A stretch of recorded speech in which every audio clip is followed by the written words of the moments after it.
have that very strong aspiration and ambition to make it a part of the culture, because we normally talk about behavior, but we don't understand behavior comes out of beliefs. Your behavior cannot change unless your belief changes. And when I hear, I think recently there was a very top-notch Indian pharma CEO who gave an interview where he said that, what to do in India, it's very difficult to, when US FDA talks about all this stringency of consistency of results, etc. They said it's not possible because India all across there is anarchy, all across there is lack of systems, and nobody follows rules in this country. There's no traffic rules. How can you just come inside a gate and become very compliant? I think that's a very unwise comment to make, for the simple reason it is our ambition to be the pharmacy of the world. Globe has not come and told us, boss, become the pharmacy of this world. We have decided. It's our ambition, it's our aspiration. If it's your aspiration, please do not say that fundamentally I'm incapable of what I'm aspiring for. Please, I think that kind of excuse in one shot kills so much about this whole agenda of culture building. I think it is something which, as an industry, I think that the opportunity that the global arena presents to us will be eroded tremendously if you do not get this one, credibility. We must be credible in the global market if you want to be an important part of the global market. Nobody allows you to be an important stakeholder in an ecosystem who is not credible. Nobody. And you are not credible. Whatever we may say, yes, we have done some, I think we have an important role to play, not just opportunity. I think the kind of cost advantages that India has been able to bring to the global pharmaceutical industry, I think we have done a tremendous job in that. But I think that's not an excuse for us to actually talk about, say that, okay, I'm giving you cheap drug. We should never say that we are giving you cheap drug because we are basically willing to make some compromises in terms of quality.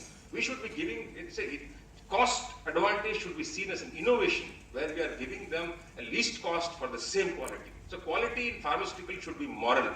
It should not be a matter of technical. It's not a technical failure when you fail in pharmaceutical. It's a moral failure. I think if you can imbibe that culture, I think the industry will really, really benefit. And I think each of you sitting in this room will have a role to play, whatever you do, in whichever part of the value chain you play. Please imbibe that. I think that will be one big thing that you can contribute to the Indian as well as the global pharmaceutical industry. From that, if I come back to the Indian context, I think as I think all my speakers before me also said, I think there's no doubt that the Indian pharmaceutical industry can only expand. So the reason is, unfortunately, some things are because of the very high disease burden that we have. I think we have on one side, I think we have a unique mix of a very large acute disease burden, which is all your typical disease of the poor countries related to poor sanitation, poor quality of air, poor water, etc., which is all your acute kind of sickness. Unfortunately, we also have a burgeoning demand that is coming from the chronic side, which is the disease of the rich. So we have a combination of both. And on the top of it, we have a very poor health financing system by which many of them have not been even able to access healthcare.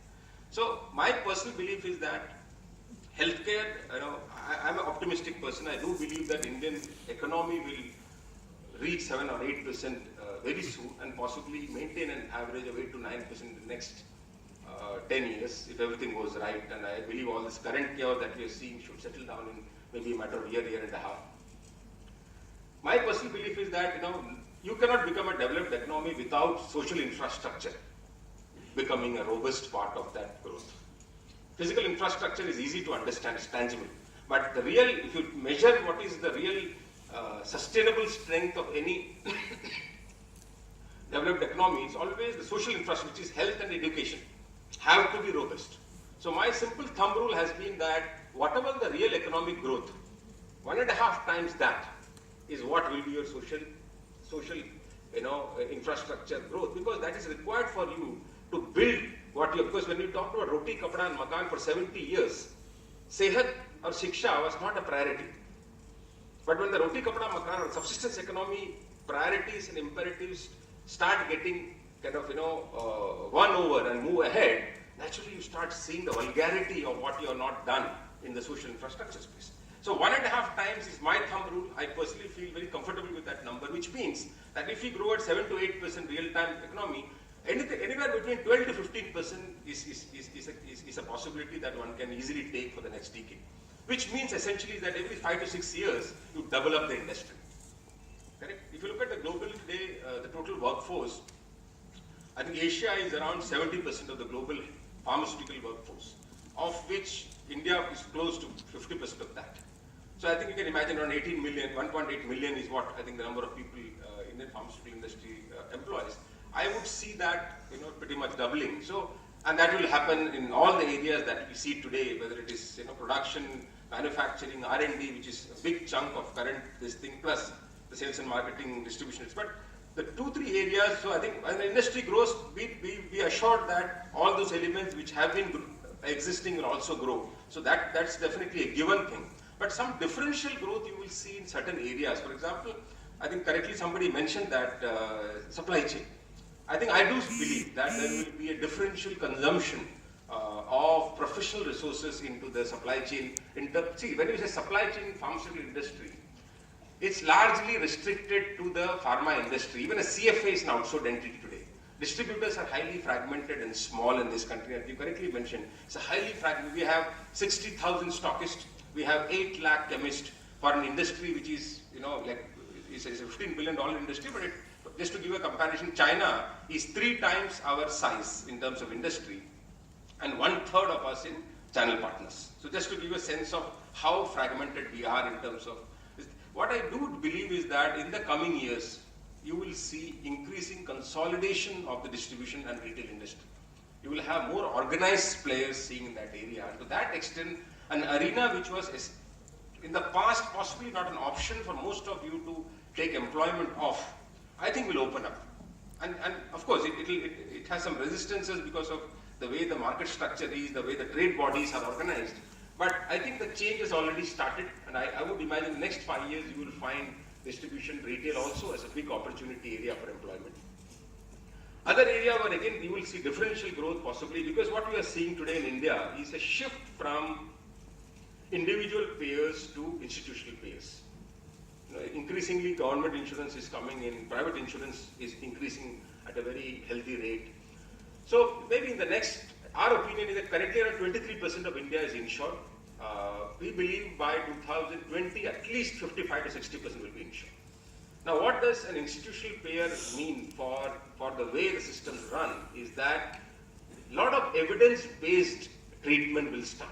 What that means essentially is that something where people were making judgment in giving will now needs to be evidence, which means a diagnostic industry per se, I see, will see a differential growth in coming. That's the entire pathology, histopathology for the cancer care kind of stuff, for pathology, microbiology, hepatology. I think this whole segment, which is related to pathological as well as radiology, interventions in diagnostic, will see a differential growth in the coming years. Third area, again, what I believe a differential growth will come is, Indian, as I said, once the economy is back on track, the public health in India is an absolute apology. There's a lot needs to be done. I think when you talk about public health, a lot of stuff which is currently completely neglected will become a part. So epidemiological studies, and epidemiologists, for example, as a category will have a very different type of requirements that this country will see than what we have seen in the past. Similarly, on the research and development side, I think, of course, I still do believe that basic research, I think I'm not very sure how much of that India will be participating in times to come. But translation research, in terms of research for analog kind of research, I think a lot will happen. And to that extent, I think people who are engaged in that, particularly I think the part which again Dr. Saxena mentioned about, personally, I don't know whether that will happen or not. I would also imagine integration of these traditional medicines. I think that's more from the fact that when you talk about health care, I think it's very important because fortunately, all this that we talk about in the modern medicine is essentially the whole theory is built around sickness.